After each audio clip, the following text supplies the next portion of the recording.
Hello, everyone. I'm just going to let the participant numbers join. For anyone who has joined, it'd be great if someone could just pop into the chat that you can both hear and see me. So a little yes into the chat would be greatly appreciated.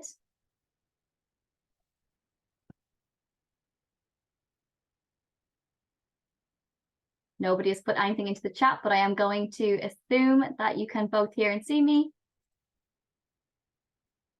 Oh, thank you very much, Kim. Really appreciate it. Okay, guys, the numbers are rising, but I'm going to just start by introducing myself. So my name is Hazel Watters. I'm the Senior Advisor on the MBA Admissions and Recruitment team here at Oxford Said. Today, I am joined by Liam Kilby. Liam, would you like to introduce yourself? Yeah, thanks, Hazel. Hi, everybody. Thank you for joining. My name is Liam. I'm the Associate Director for the MBA Recruitment and Admissions team here at Oxford. We're delighted to have you with us. The numbers are growing, as I can see on the count as we go up. So looking forward to your questions, looking forward to talking to you today. You'll hear more from me in a little bit, but Hazel, first of all, back to you. Yeah, perfect. So guys, a little bit about the structure of today's session. It will primarily be broken into two parts. So the first 30 minutes is going to be a few slides, and myself and Liam are going to go through them. And then the last 30 minutes will be a Q&A portion. So a few bits on the Q&A. If you could use the Q&A function versus the chat function, you can ask questions at any point throughout the webinar, so don't feel like you have to hold off till the end.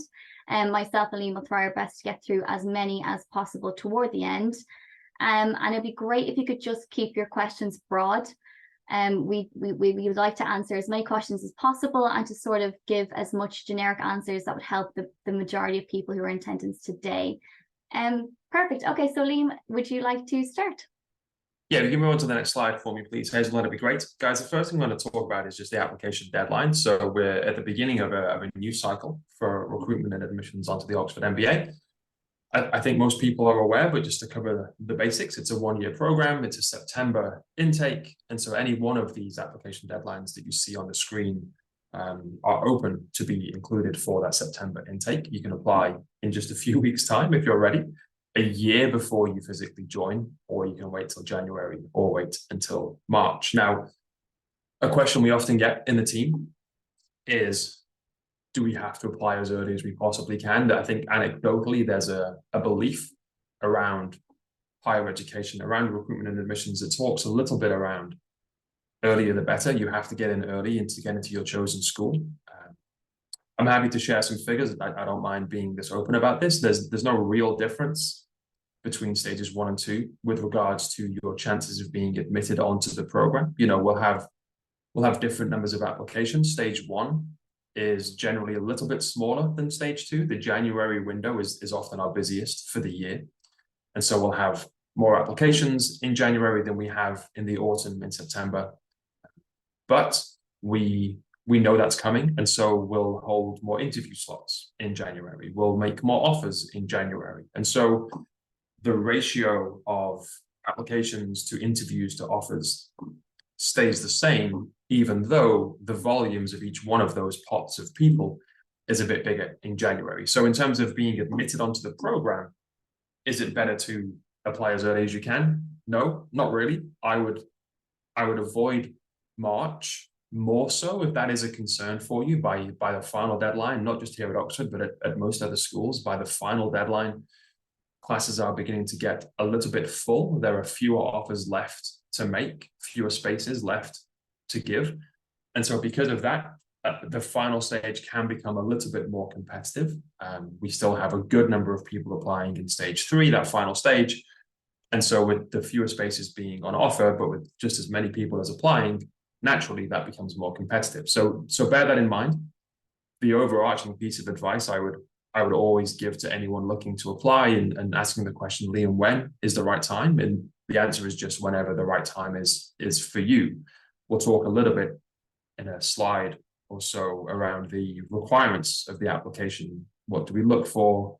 How many different criteria are there? And some of those can take a good chunk of your time to prepare and get ready for and get the GMAT or the GRE score that you're looking for and those kind of things. So if you feel like you're rushing just to hit a stage 1 deadline when actually giving yourself a bit more time to finesse those essays, to speak to your referees and have a better conversation about how you'd like them to frame your experience, then your timeline is the most important one. So if you're thinking about, is it stage 1 versus stage 2, even if you're not applying this year, in future years, is it stage 1 versus stage 2, or can I wait till later on in the year when I have more time to be able to put my best foot forward?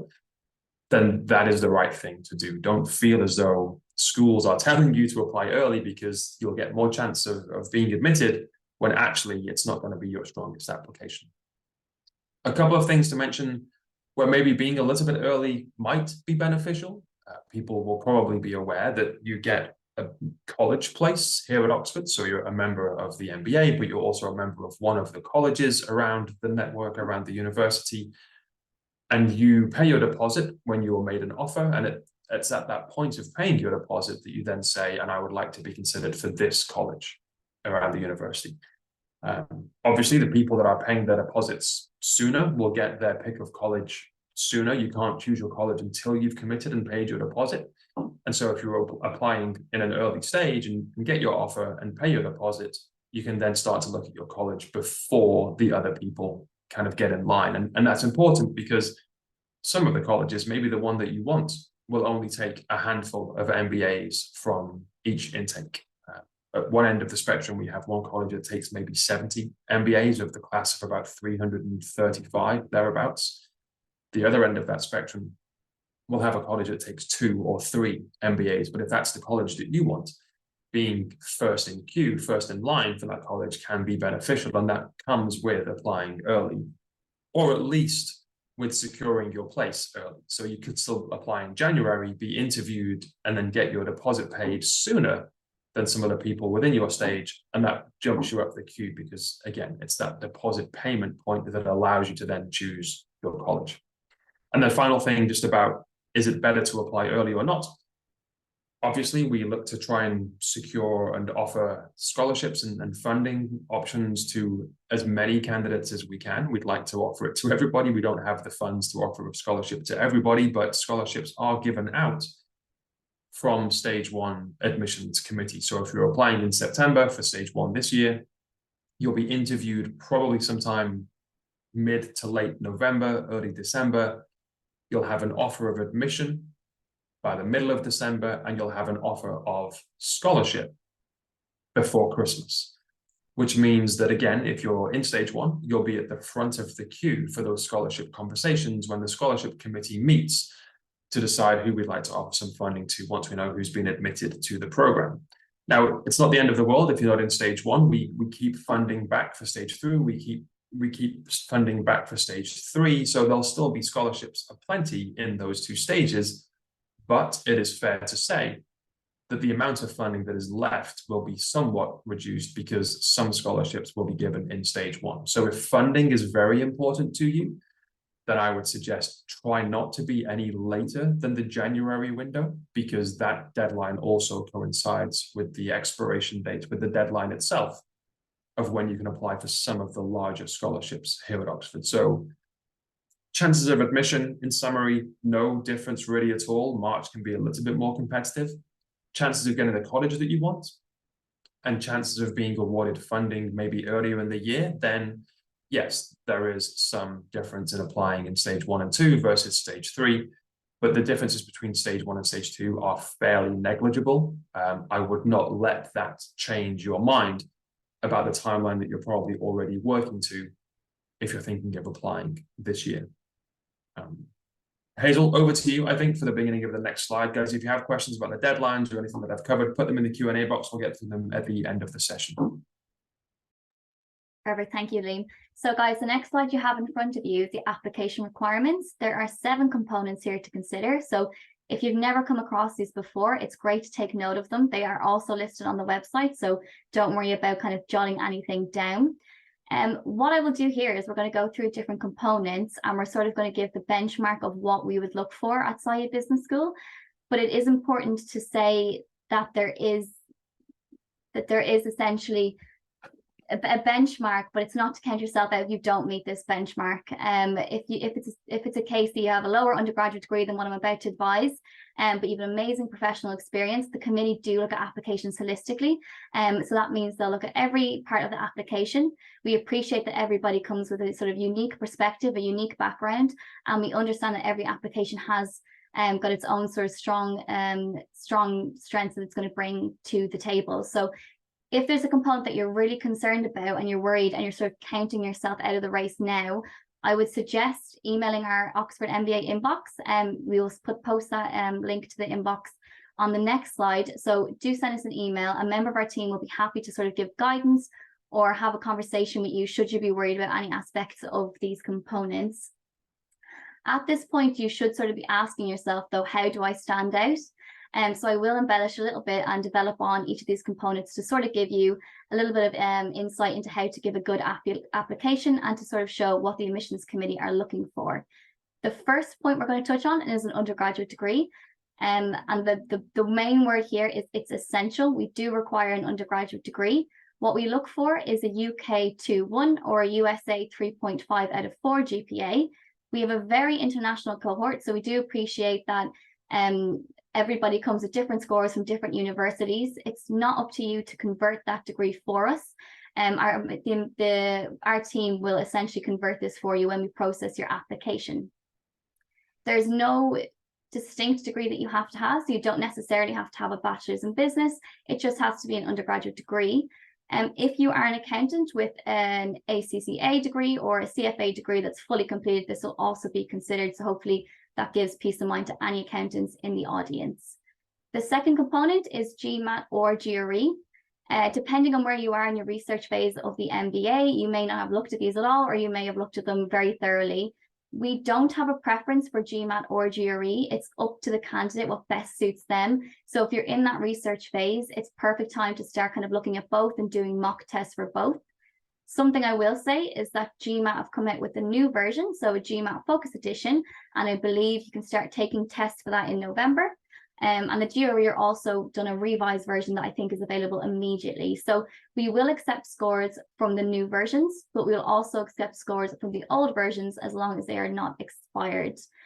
What we look for outside business school is a 690 or above. The 690 would be our average GMAT score. For GRE, that roughly equates to about 322. An easy way to kind of remember is a 160 in quant and 160 in verbal. We basically want you to submit a score that you think is reflective of your capabilities. The admissions committee are looking to see that you've got the academic rigor to do this kind of quite extensive MBA course that you're about to undertake. The next component is a video assessment. So essentially, when you've done all sort of written aspects of your application, you're going to submit all of that, and then you will receive a link to your video assessment. It can take up to 24 hours to get the link to the video assessment. So I strongly recommend scheduling this into your time frame, because all aspects of the application must be complete by the application deadline to be considered. So sort of give yourself a bit of leeway there in the sense that your written stuff is done, so you can sort of look at the video assessment. The video assessment will be done through a program called Kira. You will require a microphone and camera, as there will be 3 video questions. 3 video questions with 60 to 90 seconds to answer these questions. You will be given a minute to sort of read the question, gather yourself, come up with a bit of an answer, and then the answer portion will start. So don't be too nervous there, and try to get yourself a bit comfortable. You also have as much time as you need to sort of get in and practice and play around with the platform before you actually do start answering your questions. Of the 3 questions, the first 2 will be motivation based and will be quite similar to what your peers get. The third question is slightly a bit more randomized, and it's more so of a traditional interview question. So you will be able to answer it based on your professional experience to date, or we would hope so. The last question then is a written question, and it's quite a random question. The content is key here, but it's not exactly what the admissions committee are looking for. What they're looking for is your creative solving abilities, or your problem solving abilities, your emotional intelligence, and then sort of your argument style when you sort of answer that question, or how you approach that question is more important than what's in the question. The best thing that we can say is that content is important, but sort of how you just give your answer is more important. And the committee want to see that you're a good communicator, a little bit about your personality, and that you're sort of a confident and strong individual when giving your answers. The last thing I'll touch on before handing over to Liam then is the English language proficiency. So essentially, if you are not resident in a majority English speaking country, there are 3 things that you can do to suffice for this component. The first is to take an English language test. So that would be a TOEFL or an IELTS. We look for a TOEFL of a minimum 110. And for the IELTS, we look for a 7.5 with overall and a 7 in each of the components. The second thing that you could potentially do is an academic waiver. So if you've completed a degree within the last 2 years before applying, that was primarily taught in English, this will suffice. What you will need to do is get a letter from your university to say that you completed the degree and it was taught in English. The third thing that you can do then is the professional waiver. So guys, you need one of these 3 things, not all of these 3 things. But the last thing is a professional waiver. So for example, if you work for quite a big Western company, quite a big Western global company, and your day-to-day communication is in English and you use English every day, what you will need to do is upload a document, and you need to state and show examples of how you read, write, listen, and speak in the English language on a day-to-day basis. Perfect. I'm going to hand over to Liam then to take you through the last few. Thanks, Hazel. So my side of the screen, guys, just a few things to talk about. I would say stop me if I talk too much, but there's no way that you can do that because you can't interact. So I'll try and self-censor because they can be quite meaty. So professional experience is fairly simple. You know, we ask for a minimum of 2 years. The reason that we ask for any minimum really is so that you have something to bring with you to the discussion that is generated in the classroom. You know, how would you approach this problem yourself? How have you approached this problem yourself in your work life so far? What leadership potential have you been able to explore? Have you started to manage teams after a couple of years? Have you led on projects or led on some ideas? A lot of what we do at the Oxford MBA is around group work and interacting with your colleagues. So having 2 years of work experience will give you a chance so far to have been involved in teams and working in groups. And so that's why we have a minimum of 2. I've seen a couple of questions come through, which I'll try and just quickly get to. It's part of what I'm talking about now. Do we have a maximum number of years of work experience? Somebody in the Q&A mentioned something around individually they have 12 years of experience. Is that too many? I don't believe that there's such a thing as too many years of experience for a full-time MBA. Look, we'll have a conversation with you if you have 12, 15 years of worth of experience around, is the cohort that you'll be surrounded by on the MBA, is that the kind of network you're looking to build? Is that the kind of level of experience? If most people, the average for most of our classes over the last 2 years, guys, has been 5 years of work experience. So if you're sat at 12 or 15 years and you're around people that will remind you of you maybe 7 to 10 years ago, can you learn from them? So we'll have a conversation with you about, is this the right format for you? Is this the right network? Is this the right peer group for you? But if you say, and someone in the Q&A, I think a gentleman even mentioned this specifically, that he doesn't want a part-time MBA because he wants to be able to take time off work and fully focus on his studies. If you have a valid reason, and frankly, guys, all of your reasons probably will be valid because they're your reasons, then we have no issue with you applying for the full-time MBA. We do have an executive MBA. We might talk to you about that. Would you rather be surrounded by people more of your peer group in terms of years of experience? But if you think that the period in your life at the moment supports a full-time program more than a part-time program, if you're looking to immerse yourself fully in study and would like to do a one-year program rather than a modular 20-month program where you fly in and out of your business school once every 6 weeks for a week-long module, 16 times over 20 months, then who are we to argue? So applications are welcome from anyone, any walk of professional life, any walk of experience. We do have a range of experience in the class that will go from that minimum of 2 years through to an average of 5, all the way up to people in their mid to late 30s that start the full-time MBA. One thing I would say is if you're at that age and you're already quite established in your career, then the admissions committee will probably look to understand what the one-year MBA will help you achieve in your career. An MBA by definition, by tradition, probably is designed to accelerate your career from a strong start up to that next level of seniority, and you probably will have already reached that seniority if you're in your mid to late 30s. Not everybody. It's not a race. People will do it in their own time. But if you are at that end of the experience spectrum, then just be prepared in your application or in your interview, should you be invited to one, talk a little bit around why the 1-year program at this stage of your career is the right thing for you to do. But if you have an answer for that makes sense to us, then it makes sense to you, then you should definitely go on and apply. With regards to references, we ask for 2. Ideally, look, one of them might be an academic reference. If you're out of undergrad and you've been working for just a couple of years, you might have stronger connections with faculty or academic professionals at your university. But one of them at least should also be professional. Now, if you're, again, 12, 15 years experience, then maybe both of them will be professional. That's okay too. Don't fall into the trap that some people do where they think, who is the most senior person that I know? Who is the most senior person in the job that I work in the company that I work for? I'll get the CEO to write my reference because he or she is the most senior person here and their position will therefore carry more weight. It doesn't. Choose people that work with you closely. And if that is the CEO, then great. If it's not, then don't be blinded by their position.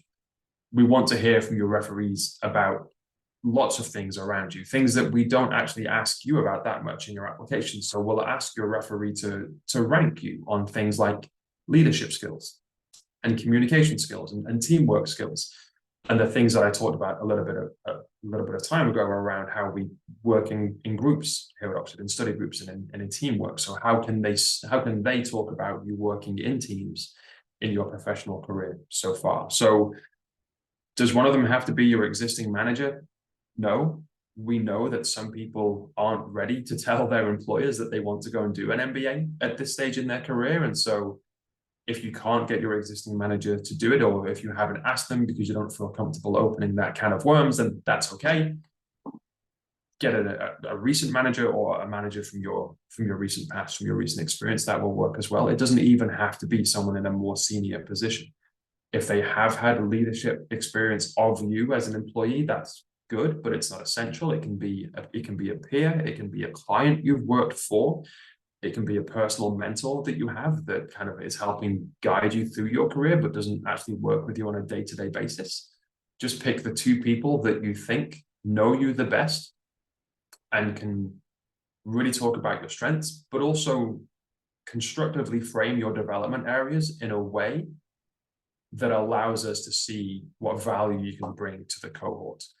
And one final thing just on references, folks, it's not gaming the system to have conversations with your referees and ask them to talk about certain things. That there should be a theme that you're putting into your application that talks about you as an individual, both personal and professional, your professional goals, the personal value you can bring to the cohort, your emotional intelligence, your personality, how you'll fit in with the group that we're trying to build. As you write your answers to some of these questions, there should be a theme that you go back to, and it's describing who you are. If you can get your referees to write and lend themselves and lend that writing to that theme, that is a very compelling use of your referees. So you should be having conversations with them and saying to them both, look, this is what I'm trying to get across in my answers in the application form. I'm focusing on how good my teamwork is. I'm focusing on how good my leadership ability has been over the last few years, how much I've developed in this area. When you write your reference letter, please, can you also lean into those themes so that it's a more of a seamless read through, that when we have your answers and their answers together, everyone's talking about the same person and the same strengths in that person. So don't go for the most senior person. Pick the best 2 people that know you well, that have worked with you most closely, and have conversations with them about what you would like to write. Don't write it for them, but you should be having some conversations around the ideas you would like them to get across. And then the final thing on this slide that I will talk about, the supporting statement is really the only essay we have, apart from that written question that Hazel was talking about for the online assessment for the Kira videos.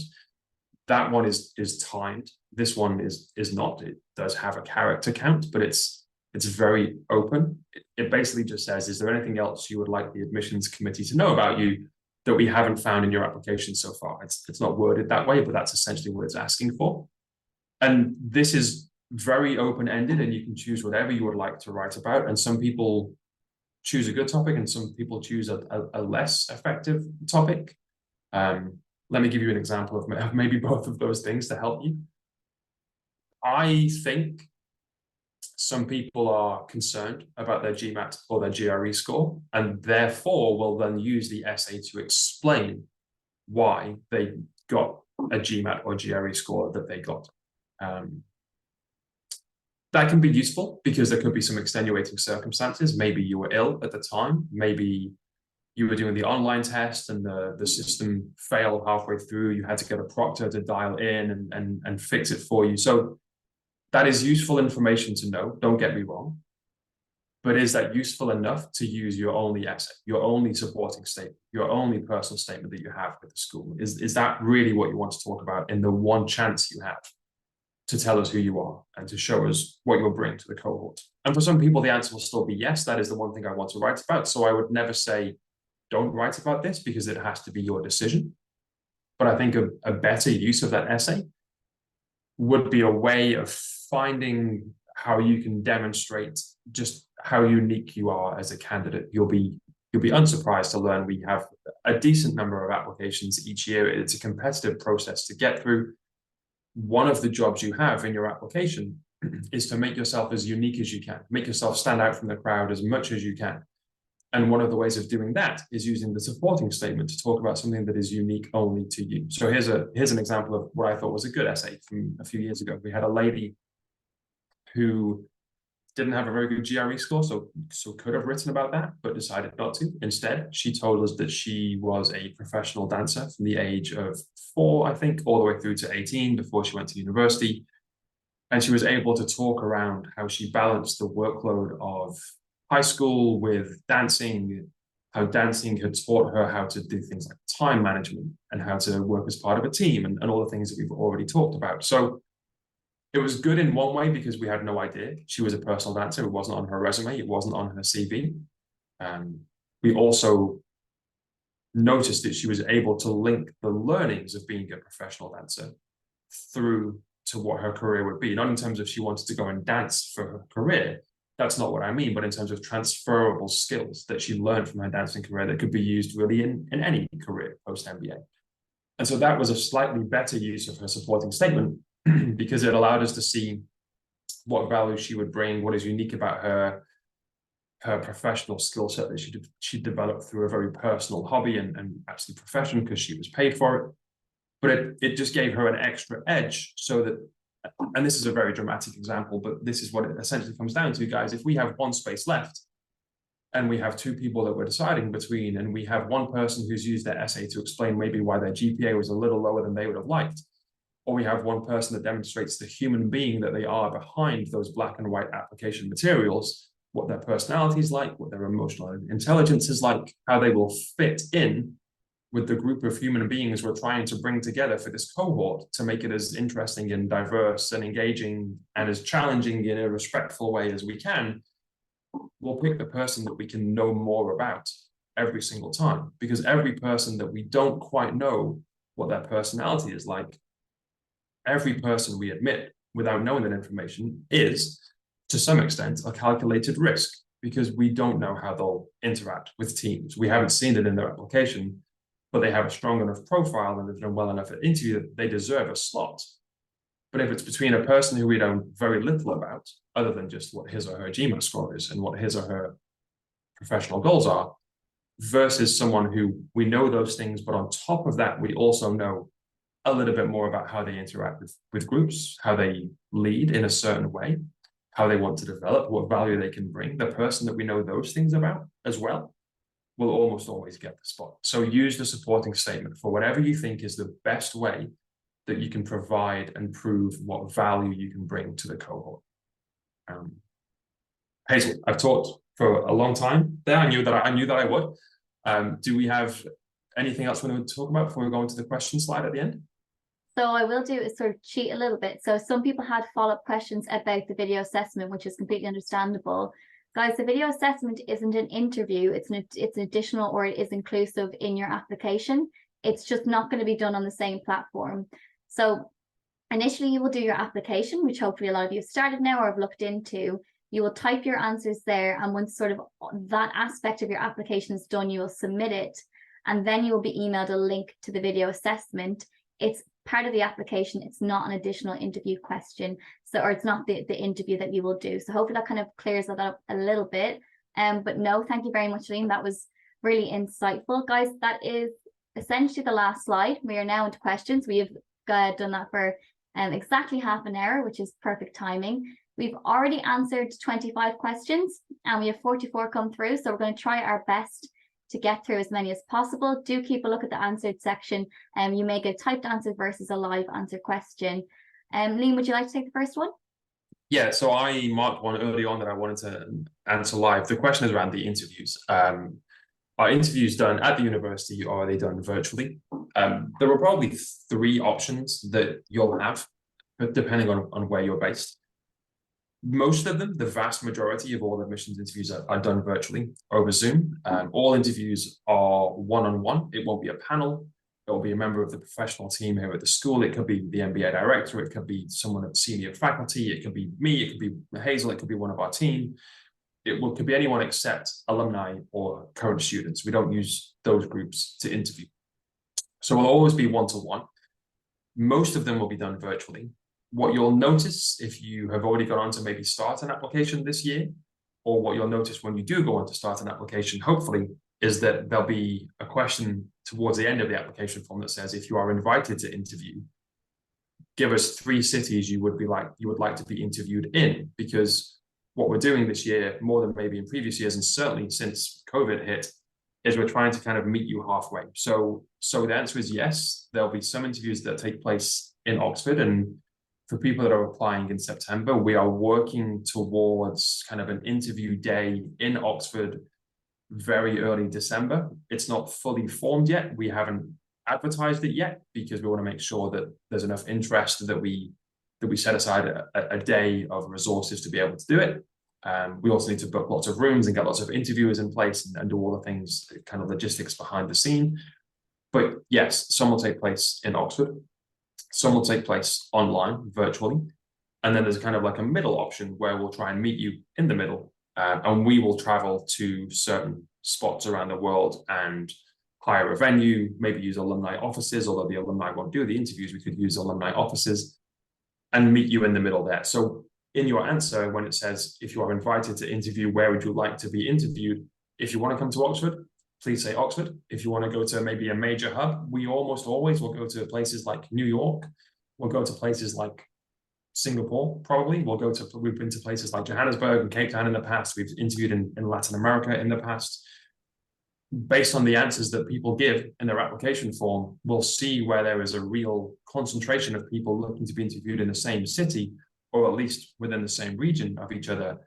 And in a fairly reactionary way, we'll wait for those to come in and we'll say, okay, look, there's a real spike of interest in Bangkok. Let's go to Bangkok. So it's difficult to say at this stage where we'll be, because that will depend on where you say you want to be interviewed in your application forms.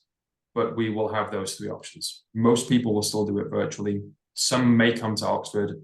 And for some people living in or close to those major hubs, we might meet you in your region. Now, just one quick thing before I leave on this question. It will not impact the outcome of your interview in any way at all if you choose just the virtual option. Coming to Oxford it's a big thing. It's expensive. You'll have to take time off work. You might not be able to travel. You might have family commitments. You are not going to be penalized if you choose a virtual option. We're not going to think, oh, but that person came all the way to see us here at the school, so let's be kinder to them. That does not enter our mindset at all. So don't feel as though you will have an inferior experience or you will have less chance of being admitted if you don't travel or we don't come and see you in your city. Everyone will go in with an even and fair chance of being admitted, and will be based only on your interview performance and not the method or the medium of that interview.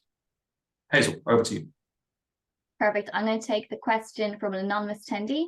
is university accommodation still available for round 3 applicants? Really good question, and a question a lot of people don't consider before submitting an application or considering the deadlines. If university accommodation is something that's important to you, the answer is yes, there will be some university accommodation available, but the answer is also no, as it goes quite quickly. So there will be college accommodation available, but it'll be very, very limited. There's also the option of a postgraduate accommodation, which is very similar. It's just run by a different body here at the University of Oxford. Potentially by round 3 or by March deadline, you may go on a wait list. People are very successful on the wait list, and they usually do get accommodation through that way. So if you don't get college accommodation, there is a secondary thing to sort of look at. If past that point, there is no postgraduate accommodation, there's no college accommodation, you do have the option to rent privately in Oxford.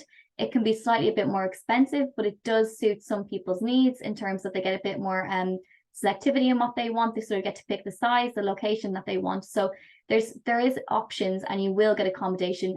The idea wouldn't be that you'd be homeless when you get here. So you should be able to find somewhere to stay during your studies. Hand you back over to Liam. Thanks, Hazel. There's a couple of questions around GMAT. One of them, thank you, Stephen, for the question around GMAT Focus Edition. And as Hazel mentioned, this is new for this year. Towards the end of the year, you'll start to be able to take this test, and the old original legacy GMAT, whatever you want to call it, will be taken kind of off the board. You won't be able to sit that exam anymore, although your scores will remain valid for the normal 5 years that you would, no matter when you took it. So the question is that Stephen had heard that it's scored slightly differently. Is that true? So yes and no, in a way. And I would advise guys, take some time and go and research the changes in the GMAT test that are coming up with the Focus Edition. They're removing a couple of the things. They're taking the data sufficiency questions out of the quant and giving those questions their own section, and all 3 sections. So quant, what is left, verbal, and then data sufficiency as a new standalone section. All 3 of those sections now contribute towards your score. So that is the change. Your GMAT Focus score will end in a 5, no matter what you get. If you got a 650 before, it might be a 655. Now, if you got a 710 before, it might be a 715. So it will end in a 5. So that's another kind of fairly superficial cosmetic change. The biggest difference, I think, is the way that they have kind of weighted those scores that you end up with. And the piece of advice I would give here is start to think less about the actual score and more about the percentile ranking that score gives you. As an example, when you do some research on the GMAT, you'll notice that there's a concordance table that GMAT have published, and it will show you what the old scores were, and it will show you a column of what the new score is in the Focus Edition that is equivalent to the percentile ranking of the old score. So, for example, if you got a 710 in the legacy old edition version of the GMAT, you only have to achieve something like a 655 in the Focus Edition to be in the same percentile. And so your score will look very different. If you sat a traditional GMAT exam maybe in the next couple of months and you think, oh, I'll try it one more time before I apply in January, but it's now a Focus Edition, you might be horrified by the difference in the actual score that you achieve, because the way that they have weighted the scores, the way that they are banding those scores together is very different. So don't be too worried if you drop from a 710 to a 655. You actually haven't dropped at all. Your percentile is still the same. It's something like the 97th percentile or something, but it just looks very different. And that's something that the schools will have to recognize and schools are working on. So when we as an admissions committee see a 655 come in from January onwards, we have to remember in our minds, well, that's the same as an old style 710. This person is particularly strong. Don't be fooled by what a 650 used to be. It's competitive, but it's not as strong as a 710. Their 655 is more akin to a 710 than it is to an old 650. So that's something that we have to work on, but it's also a change for you taking the test as well. There was one more question around, is it more important to get a higher quant score on the GMAT? It didn't say it, but I assume they mean instead of a higher verbal score. The nature of the standardized tests that you'll sit, GRE, GMAT, the tests themselves put more weight behind the quant side of things. So if you're taking the GRE, for example, and you get a 160 on the verbal and a 161 on the quant, 321 in total. you'll get a certain GMAT equivalent. Let's say that's the equivalent of maybe like a 650. It's not far off a 650. If those scores are reversed and you get a 161 in the verbal and only a 160 in the quant, so it's the same 321 overall score on the GRE, but you've outperformed on the verbal side, the GMAT equivalent of that will only be a 640 because the tests give the quant side more weighting. So my advice is to not forget the verbal at all and just focus on the quant. You have to get a good score. It has to be balanced. Some people, I think, find the verbal easier to get a higher score. Some people are built for standardized tests and enjoy quant and maths, and engineers in the audience today will probably do quite naturally quite well on the quant side of things. Don't neglect the verbal just because you've done so well on the quant. It will carry you through. But at the same time, the quant is important for a few reasons. One is because it's weighted naturally more heavily within the tests themselves. And two, as Hazel was mentioning before, it allows us to see that you can handle the rigor and the level of quant that there is in the MBA itself. So in some ways, it's more important than the verbal, but please don't neglect the verbal just to get as good a score as you can on the quant. We have to see a good balance of performance throughout the entire test. Hazel, back to you. Great, I'm going to take one that has two questions involved. So the first one is, could you give us tips on writing a good CV? So on our website, we actually have a one-page CV template. So the key there is a one-page CV is desired. And the template has actually been designed by our careers team, and they've done it with some industry advisors on what they're looking for. So hopefully that will give you a kind of good basis or a good point to start. I just need to find the second part of that question. I'm sorry, it's jumped. 1 second.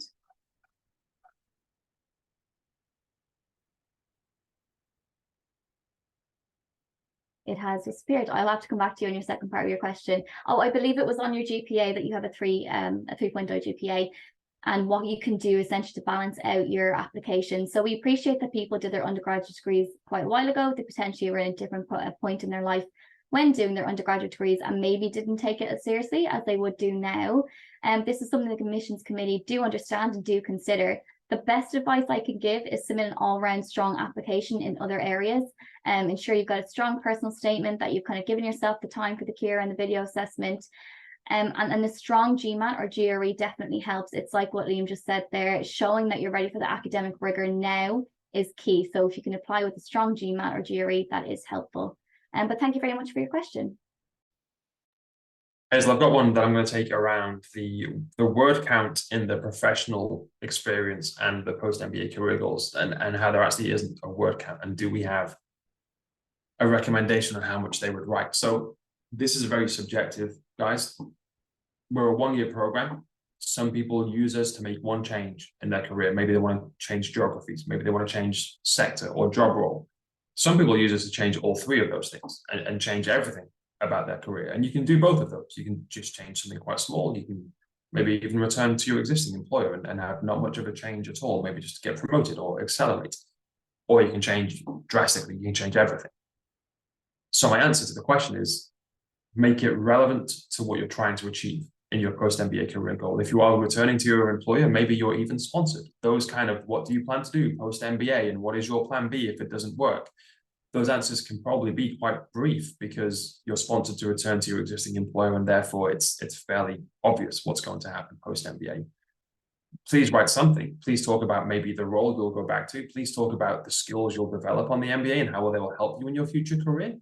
But it doesn't have to be as wordy as somebody who is looking to make more of a drastic change, because then the admissions committee will want to see certain things from that person. And one of those things is, how much research have you done into your post-MBA career path so that you understand the kind of profiles that your target companies are looking to hire post-MBA?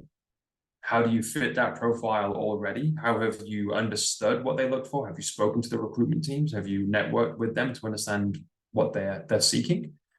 And how do you fit that profile already? And if you don't, how would you need to use the MBA to help you fit that profile in 12 months' time once you've graduated? So naturally, you'll understand those questions require a lot more detail.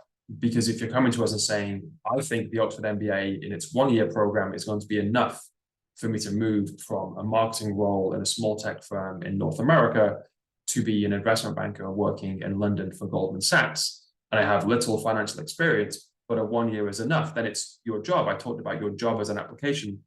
Your job and your application, as well as being unique, is proving to us that you understand what your post-MBA career goal looks like in terms of a journey. What obstacles stand in your way?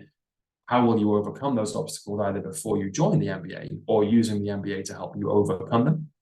So depending on what it is you want to do, I would say if you're looking to change lots of things and make a fairly drastic leap in your career, look, we can help you do that, but we need you to meet us halfway and tell us how you see that happening. So make your answers very detailed.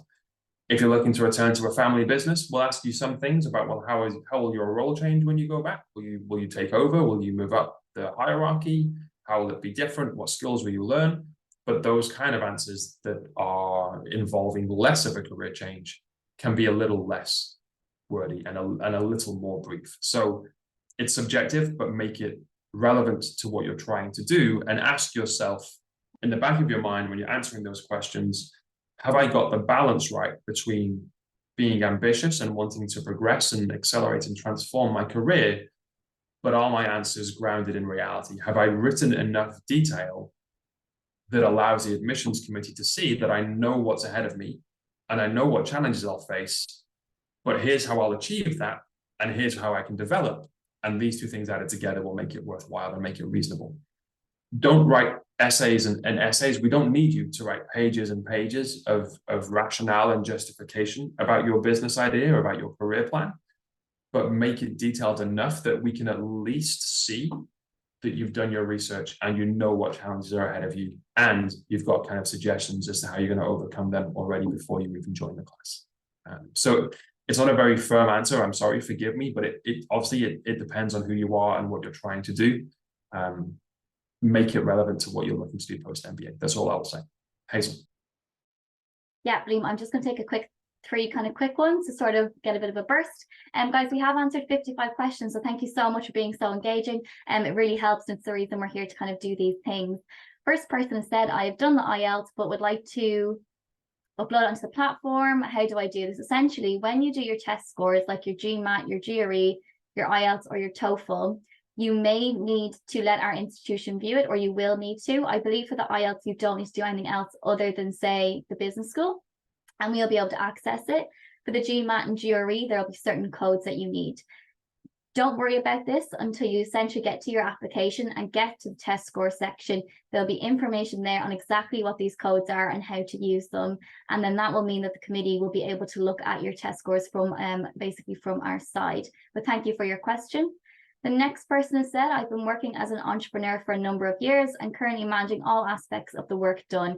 Can I ask for a reference from frequent clients or a mentor? So you won't be alone in the fact that you're an entrepreneur. It also is something that affects people who are in family businesses. The answer is yes, if these are clients that you think can give a good reference, or if the mentor can speak strongly to you. Some people also choose to do suppliers or stakeholders within the company that they've also worked with, and that can also speak to your character. And the last one I will do then is, does military service count as work experience? And the answer is yes. If you'd like to know more about sort of the veteran community that we have here in Oxford, do reach out to the inbox. So guys, the email is to the left of the screen there. Do reach out to us and we can put you a member with our veterans team who'll be better sort of placed to advise on your work experience. And with that short burst, I'm going to hand back over to Liam. I'm going to model my behavior on you, Hazel, and do three in quick succession.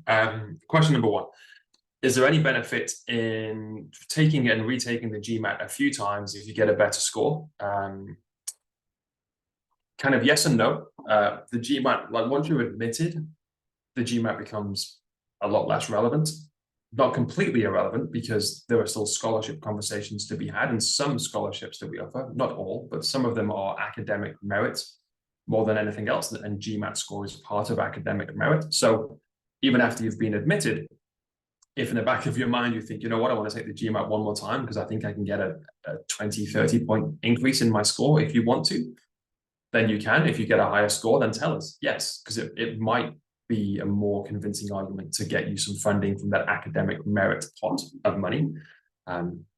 But once you're admitted, it really makes no difference in terms of admission. We're not gonna take your offer away from you. So don't do it just for the sake of doing it. But if you think that you'd like to do it for personal pride or to increase your chances of scholarship, then by all means, it can make a difference. And you can send it to us after you've been admitted. You can send it to us 4 months later if there's still time in the year that scholarships are still being given out. So don't worry too much about that. One question that should be quite quick, and it is, how long after submitting the application must the online assessment be complete? Is it also need to be done by the deadline? And ideally, yes, please.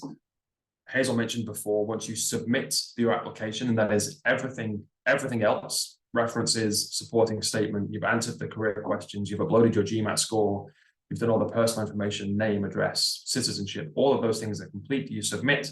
Within 24 hours, you'll get the link to then go on to do the online assessment on that separate platform that Hazel mentioned. If you can get those online assessment answers done before the deadline, that is ideal. We will often have a bit of an unadvertised grace period. I think September the 27th is a Wednesday this year, so our first deadline is a Wednesday. In all honesty, guys, if you don't get the link through in time, if it takes more than 24 hours to get it sent through to you, or if you hit submit on the deadline day and you don't get the online assessment link until maybe the next day, probably, and don't hold me to this because we have the right to change our minds on this, but at the moment as it stands, we will probably wait until the Monday after the 27th to go onto the system and see how many applications did we get in stage 1. So really that means you have probably until the end of the Sunday, which will be October the 2nd, 1st, 3rd, I don't know what it is. Someone please help me out there. To get all of your things fully completed. You'll have that bit of a grace period after the deadline. Now, if you can get it in before the deadline or on the deadline, then please aim to do that. We don't want to have to be chasing people in that week after the deadline saying, we haven't had your online assessment, we're missing one of your references. We will chase you to make sure that you want to be considered complete, because the worst thing that can happen is if you miss the deadline and then by that grace period, things are still missing, you will be considered incomplete and will push you through to stage 2, whether you like it or not. So please aim for the deadline for all of your submitted materials, including the online assessment. But also at the back of your mind, we will probably allow some level of grace period to make sure everyone is fully complete as possible before that deadline. And then the final thing that I wanted to answer was a 1+1 question. Thank you for asking a 1+1 question. For people that aren't familiar, the 1+1 is a 2-year program at the school, at the university. The first year is a master's degree of your choice at some other department around the university. And the second year is your 1-year MBA with us. So in 2 years, you do 2 1-year master's degrees, one of your own choosing, and then the MBA. The second year is always the MBA. And the question says, if I don't get into that first year, if I'm not accepted on that partner program, am I still allowed to do the MBA? And yes, of course you are. So your admissions decisions for both of the programs that you're aiming for, the MSc in year 1 and the MBA in year 2, they are made independently of each other. So if you get into the MSc and not the MBA, you can still do the MSc if you want to. You can apply again for the MBA while you're on your MSc if you want to. If you get into the MBA but not the MSc, you can bring your MBA forward by a year, and rather than do it in year 2, you can just do it in the first year instead. Or you can keep it in year 2 and fill that first year with maybe another program elsewhere that you want to do for a year and then come and do the MBA. So the 1+1 is kind of sold as a package. You'll do those 2 degrees in 2 years, both at Oxford, but can be broken down into its constituent parts. And you can do each one of those things separately. One admissions offer is not reliant or conditional on the other admissions offer also being made. So hopefully that answers your question. The 1+1 can be a little bit of a confusing animal at times. If you have any questions about the application process, because you have to apply to both programs in the same year, even though you're not doing them in the same year, then reach out to the email address on screen and we'll be able to go into a little bit more detail for you. Hazel, back to you. It would help if I wasn't muted. Yeah, so there's the 2 quick ones I want to take, guys. And one is about someone saying that they're in their mid-30s. Are they too old for the MBA? And I apologize for my Irish accent and saying 30. I know that's it's one of the hard things for us to do. And the second person is asking, what is the range of work experience of the class? So on average for both of these questions, it's 5 to 6 years work experience for the class. So that doesn't mean everybody will come with 5 years work experience. People can come with 2 years just off the cusp, or people can come with 10 years work experience, but the average is around 5 years. We want you to come with some level of professional experience so you're able to engage in the classroom and in discussions with your peers. So to answer the age question, our average age is actually 29 years old. So again, it could be someone younger than that and it could be someone older than that. So mid-30s shouldn't be too old. It's more so dependent on what you think you will get out of the MBA. If you potentially feel like your peers will be too young to have discussions with, then maybe it's not the program for you. And if you feel that the 29 average age is perfect for you and that you think you'll be able to get an engaging experience, then definitely something to look into. Yeah, perfect. I'm gonna hand back over to you then, Liam. Thank you. I had a question that was around the dual citizenship nature of some of our candidates. So this person, I'm sure they won't mind. Francisco, thank you for your question. Francisco is Venezuelan and British, and has asked if there's a benefit to put one before the other on his application. And the answer is no. We don't have quotas in terms of regional representation that we are asked or that we try and hit. It's good to know that you have both. So list both. We definitely want to know that, because it helps us understand how geographically and how regionally diverse the candidates will be in terms of what we're trying to build. But there's no one more than the other you should put as your primary citizenship. I think in your question, Francisco, you said that you'd lived outside of the UK for most of your life, so you might feel more Venezuelan. I don't know. I don't want to put words in your mouth, but whichever one you want to put down as your primary citizenship and put the other one as secondary. And this goes to anyone in the audience today. If you have dual citizenship, please let us know about both of them. But there's no real tactical advantage or benefit to putting which one goes first. So whichever one you think you identify with more should be your primary one, and then obviously the next one would be the secondary citizenship from there. Yeah, just a quick one from me. Hazel, back to you. I have a quick one as well. So a lot of people have asked if this session is being recorded. It is, and it will be sent out afterwards. Oh, that was super quick. All right, let me find another one to answer quick. Okay, let me go with, let's see.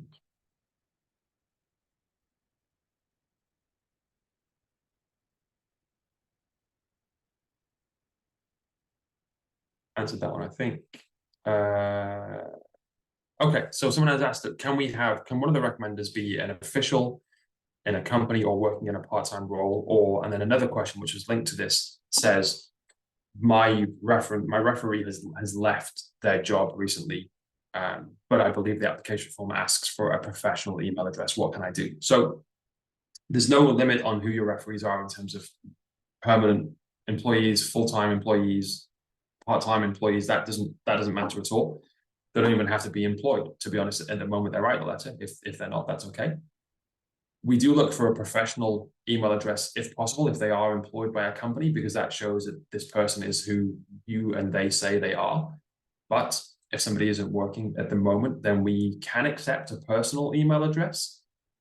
We would expect that reference at the top of his or her letter to explain why they're using a personal email address. So is it, talk about how they've known you in a professional capacity, but I'm using a personal email address for this reason. And I've been here for almost 7 years, folks. In that time, we've never had an issue with anyone using a personal email address. So that is okay, but we would like to have some clarity over why it's not a professional email address. But other than that, it should be absolutely fine. Hazel, I'm going to pass over to you. Hopefully you've got a question ready. You're much more professional than I just was. I'm going to look forward now to finish on while you answer this one. So. Yeah, perfect. So guys, we're just coming to the end. Really appreciate how engaged everyone has been. I'm going to essentially answer a few people's questions. I think maybe it was a little bit unclear about the professional waiver. So there's no template or document that you can refer to. Essentially, if you use English in your day-to-day communication in your employment, you can apply for a professional waiver. What you will need to do is type up either a Microsoft Word document or a Notepad document, whatever preference you have. In this document, then you will state essentially where you work potentially, what your role is, and then how you use English in your day-to-day. So you'll be asked to prove how you use English in reading, writing, speaking, and listening. If you can cover those 4 components, that will suffice and that will be enough. It doesn't necessarily have to be from your employer and doesn't have to be signed by your employer. So hopefully that kind of clears a bit of confusion on that. Liam, maybe we've time for one last question. What do you think? Yeah, I've got one lined up, which is talking a little bit around, I've just lost it. Where's it gone?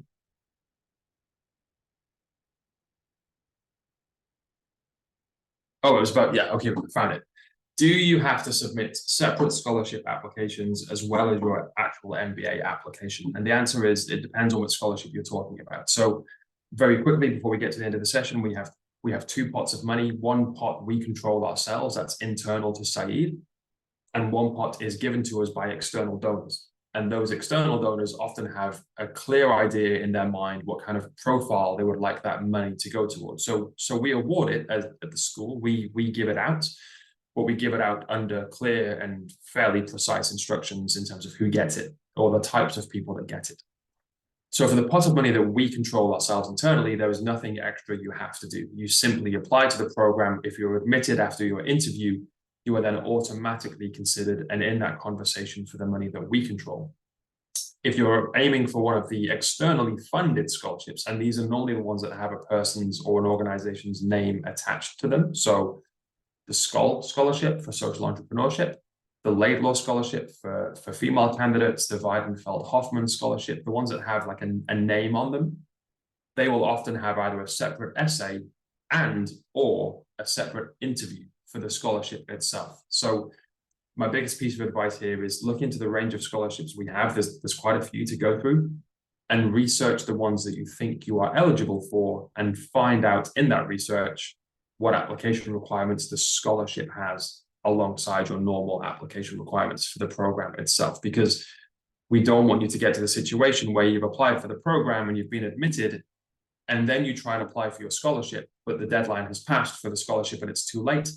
The vast majority of these scholarship essays, if you're aiming for them, the essay for the scholarship needs to be submitted at the same time as your application for the program. So if you're applying in stage 1 or stage 2 in January and you're going for a scholarship that is given out after stage 2, your application to the program has to be done before that deadline, and your application to the scholarship, the essay for the scholarship, has to be done before that deadline as well. So there's too many to talk about in terms of what time we have left, but go onto our funding page, look for the scholarships that fit your profile, and then understand what you need to do to be considered, because some will just be apply to the program and you're in, and some will be apply to the program and write this essay and justify your profile. And there's a lot more work for some of those scholarships. So take some time and really understand what the requirements are. And Hazel, I think that's probably all we have time for. Anything more from you before we say goodbye? I did just want to mention, so on the point that Liam's saying with scholarships, guys, I've just posted our events page. Take a look there. We're doing some scholarship spotlight series. So we've already done in Forte and Rhomba scholarships. Do sign up and register if there's scholarships that you're interested in. Outside of that, there is our other events that we're doing online, but also in person. Our team are traveling, as Liam has said. So have a look and see if that we're coming to a place near you.